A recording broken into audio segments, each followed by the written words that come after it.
दोस्तों नमस्कार, मेरा नाम शैलेंद्र मिश्रा है और आप देख रहे हैं आईटी अड्डा।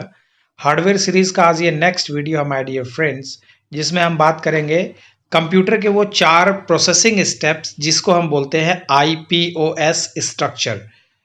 आई से होता है इनपुट, पी से होता है प्रोसेसिंग, ओ से होता है आउटपुट और एस का मतलब है स्टोरेज से। तो कंप्यूटर हमारा हमेशा 4 स्टेप में काम करता है माय डियर फ्रेंड्स। जब भी आप कंप्यूटर ऑपरेट करोगे, exactly what you want to do that doesn't matter. आप क्या करना चाहते हैं कंप्यूटर से, इसका कोई मैटर नहीं है। मैटर ये है कि जब भी आप कंप्यूटर ऑपरेट करते हो, आपका कंप्यूटर ऑलवेज 4 स्टेप में परफॉर्म करता है। उसी 4 स्टेप्स को बोलते हैं आईपीओएस स्ट्रक्चर। तो एक स्लाइड के माध्यम से हम समझने की कोशिश करते हैं। सबसे पहला ऑप्शन ही है इनपुट, प्रोसेसिंग, आउटपुट और स्टोरेज होता क्या है। आप यहाँ नीचे कुछ डिस्क्रिप्शन देख सकते हैं। The input, processing, output, storage is called a IPOS structure is a conceptual framework used to understand the fundamental component of the operation of a computer system। Computer system के ऑपरेशन के लिए basically एक वैचारिक framework design किया गया है।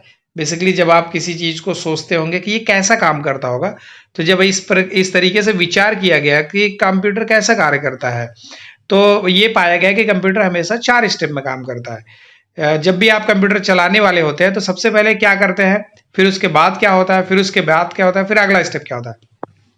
इसी तरीके से कंप्लीट कंप्यूटर के ओवरऑल फ्रेमवर्क को 4 स्टेप में या 4 भागों में विभाजित कर दिया गया है और उस पर्टिकुलर विभाजन को नेम दे दिया गया है। सबसे पहला है इनपुट, दूसरा है प्रोसेसिंग, चौथा है आउटपुट, तीसरा है आउटपुट और चौथा है स्टोरेज। तो ये 4 स्टेप में हमारा कंप्यूटर काम करता है माय डियर फ्रेंड्स। अब इसके ब्रीफ में चलते हैं। तो सबसे पहले हम समझते हैं इनपुट क्या होता है। हमें अच्छी तरीके से पता है, जब भी आप कंप्यूटर में कुछ भी करने जाओगे तो सबसे पहले आपको अपना सिग्नल या डेटा कंप्यूटर में एंटर करना होगा, तभी कंप्यूटर उसके ऊपर प्रोसेसिंग करेगा। तो बेसिकली इनपुट क्या होता है? इनपुट का मतलब है in this basically this is the component where data और instructions are entered into the computer system. मतलब जब भी आप कंप्यूटर चलाते हो तो सबसे पहले आप कंप्यूटर को इंस्ट्रक्शन देते हो। जैसा कि हमें पता है कि कंप्यूटर हमारी डंप मशीन होती है और बिना इंस्ट्रक्शंस के काम नहीं करती है। तो जब भी आप कंप्यूटर में कुछ भी करने वाले हो, आप मूवी देखना चाहते हो, आप गाने सुनना चाहते हो, आप कोई टाइपिंग या राइटिंग करना चाहते हो, आपको सबसे पहले कंप्यूटर को इंस्ट्रक्शन देना पड़ेगा, तब कंप्यूटर आपके अकॉर्डिंग वर्कआउट करेगा, अदरवाइज नहीं करेगा। तो कंप्यूटर को इंस्ट्रक्शन देना ही इनपुट कहा जाता है। तो यूजर की तरफ से ये पहली एक्टिविटी होती है कि यूजर पहले कंप्यूटर में इनपुट करे, उसके बाद कंप्यूटर उसके ऊपर वर्कआउट करेगा। तो सबसे पहला जो स्टेप है वो इनपुट प्रक्रिया के अंतर्गत आता है। सबसे पहले आप अपने डेटा को या इंस्ट्रक्शंस को कंप्यूटर में एंटर करेंगे, उसके बाद आपका कंप्यूटर उस पर्टिकुलर डेटा या इंस्ट्रक्शन के ऊपर काम करेगा। तो ये पहली प्रक्रिया इनपुट कहलाती है माय डियर फ्रेंड्स। और इनपुट बेसिकली इनपुट डिवाइसेस के द्वारा किया जाता है। मेनली सबसे पहले आप कंप्यूटर में कीबोर्ड या माउस के द्वारा कंप्यूटर को इंस्ट्रक्शन देंगे, तो मुख्य रूप से कीबोर्ड और माउस जो है वो इनपुट डिवाइसेस के अंतर्गत काउंट की गई है। तो सबसे पहला स्टेप है इनपुट देना। दूसरा, वो इनपुट आपका मेमोरी के थ्रू होता हुआ सीपीयू तक जाएगा। जो भी आपका इनपुट सिग्नल होगा वो रैम के थ्रू होता हुआ सीधे सीपीयू की तरफ जाएगा। और हमें अच्छे तरीके से पता है कि हमारे कंप्यूटर में एक स्पेशल कंपोनेंट लगा होता है। It is called a central processing unit. Sometime it is also known as a brain of the computer system. Computer में जो भी कोई एक्शन परफॉर्मेंस दिया जाता है तो वो सीपीयू के बिना अनुमति के या सीपीयू के बिना इन्वॉल्वमेंट के कोई भी कंपोनेंट काम नहीं करता है। तो जब भी आप कंप्यूटर में कोई इंस्ट्रक्शन या कोई डेटा एंटर करते हैं तो वो डेटा और इंस्ट्रक्शन सीधे सीपीयू में पहुंचता है और सीपीयू उसके ऊपर प्रोसेसिंग करता है। प्रोसेसिंग के लिए बेसिकली सीपीयू कई अलग अलग चीजों का इस्तेमाल करता है। बेसिकली सीपीयू के कुछ इंटरनल कंपोनेंट्स होते हैं जिसके बिहाफ पे सीपीयू पूरी प्रोसेसिंग प्रक्रिया को फुलफिल करता है। उसमें जो सबसे महत्वपूर्ण अंग है वो है अर्थमेटिक लॉजिक यूनिट। क्योंकि हमें पता है कि कंप्यूटर एक गणितीय डिवाइस होता है। कंप्यूटर हमेशा मैथमेटिकल ऑपरेशन या कैलकुलेशन के बिहाफ पे डिसीजन लेता है या फिर किसी भी पर्टिकुलर कार्य को वो फुलफिल करता है बेसिकली मैथमेटिकल कैलकुलेशन या ऑपरेशंस के बिहाफ पे। चूंकि कंप्यूटर की भाषा ही बाइनरी है और बाइनरी में सिर्फ 2 डिजिट इंक्लूड होती है, 0 और 1। और 0 और 1 के बिहाफ पे सिर्फ मैथमेटिकल कैलकुलेशन ही पॉसिबल है। इसके बिहाफ पे ये कहा गया है कि कंप्यूटर पूरी तरीके से गणितीय डिवाइस है। अब जब कंप्यूटर में जो वो गणित लगने वाली प्रक्रिया है, या फिर ये कहें कि कंप्यूटर की जो प्रोसेसिंग प्रक्रिया है, वो बेसिकली प्रोसेसर के द्वारा की जाती है।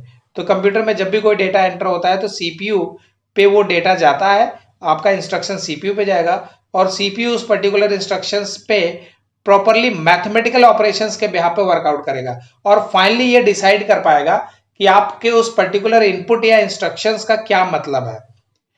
जब तक वो डिसीजन नहीं ले पाएगा कि आपके इनपुट या आपके दिए गए इंस्ट्रक्शंस का क्या मायने है, क्या वो आप बेसिकली आप क्या करना चाहते हैं, उसका रिजल्ट तब तक नहीं आ पाएगा।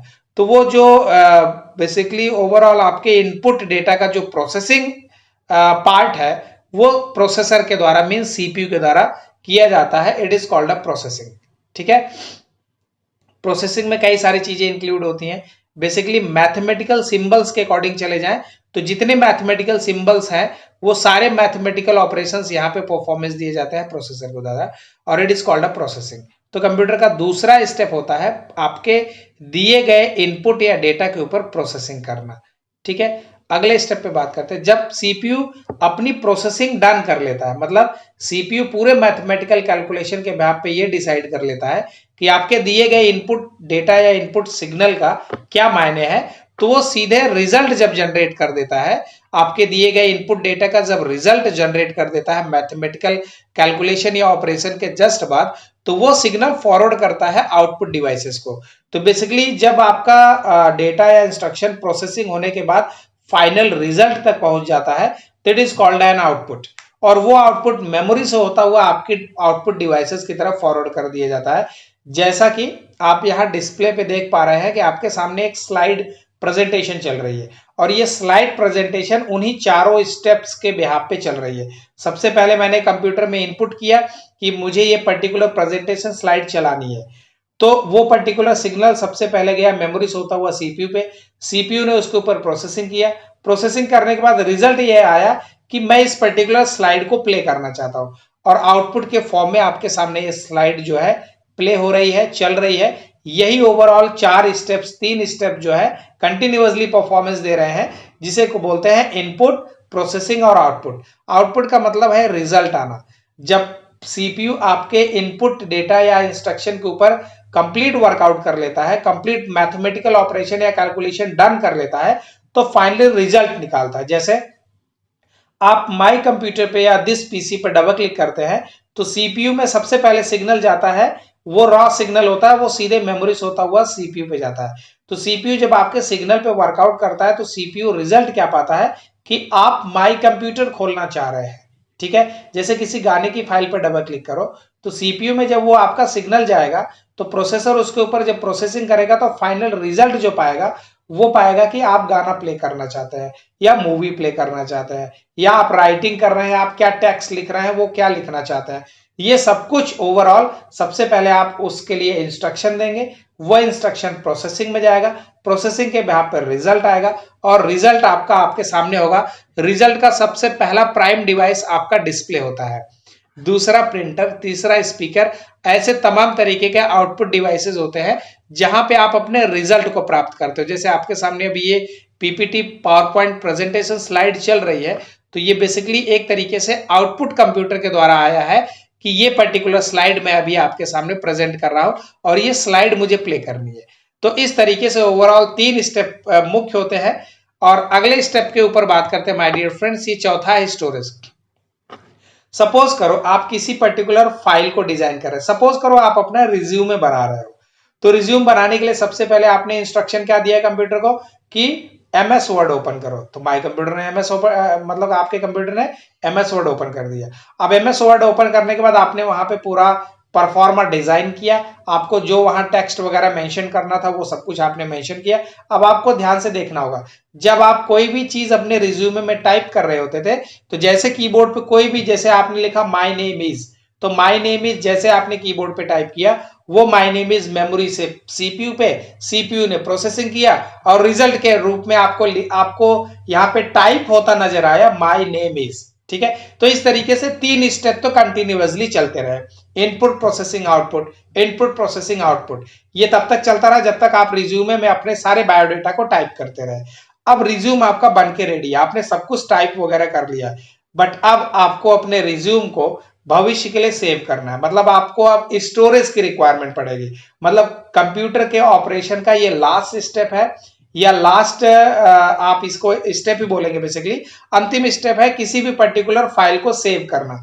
जो आप डेटा बना रहे हो उस पर्टिकुलर डेटा को भविष्य के लिए सुरक्षित कर देना, और उस पर्टिकुलर डेटा को मेमोरी से सीधे स्टोरेज, मीन्स आपके कंप्यूटर में हार्ड डिस्क लगी है, एसएसडी लगी है, पेन ड्राइव लगी है, डिस्क स्टोरेज में कोई भी ऑप्टिकल डिस्क लगी है, आप अपने उस पर्टिकुलर फाइल को या उस पर्टिकुलर डेटा को उस स्टोरेज डिवाइसेस में परमानेंटली मूव करा देते हैं, मतलब आप अपनी फाइल को सेव कर देते हैं। सेव करना ही स्टोरेज कहलाता है माय डियर फ्रेंड्स।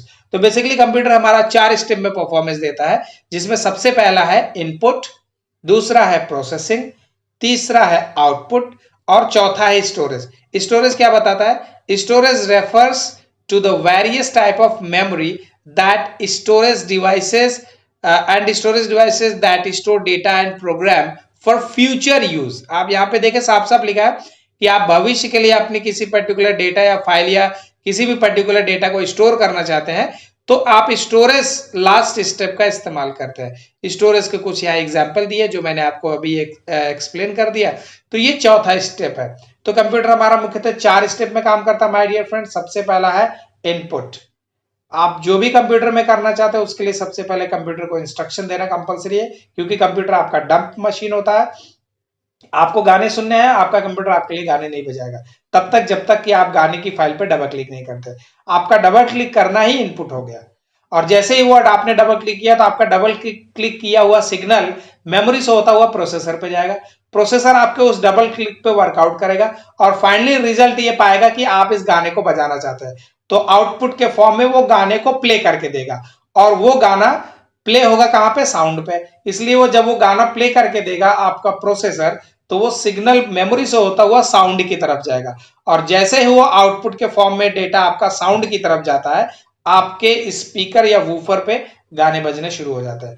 अब इसी वे में यदि आप किसी पर्टिकुलर फाइल पे राइटिंग कर रहे हैं, टाइपिंग कर रहे हैं, कोई चीज कॉपी पेस्ट कर रहे हैं, तो ये सब कुछ 4 स्टेप में होगा बेसिकली। इनपुट करना, प्रोसेसिंग होना, आउटपुट आना, और फाइनली आपका डेटा स्टोर हो जाना। तो ये कंप्यूटर में मुख्यतः 4 विधाएं माय डियर फ्रेंड्स। जब भी आप कंप्यूटर ऑपरेट करते हो तो आपका कंप्यूटर हमेशा 4 स्टेप में काम करता है। ये स्टेप्स कहलाते हैं इनपुट, प्रोसेसिंग, आउटपुट और स्टोरेज। शॉर्ट फॉर्म में हम इसे IPOS स्ट्रक्चर कहते हैं। इसका सारा ओवरव्यू यहाँ पे आपको एक एक चीज मेंशन करके दिया गया है। वीडियो को पॉज करेंगे और ये सारे स्टेप्स के जो डिटेल्स हैं वो आप नोट डाउन जरूर करेंगे माय डियर फ्रेंड्स।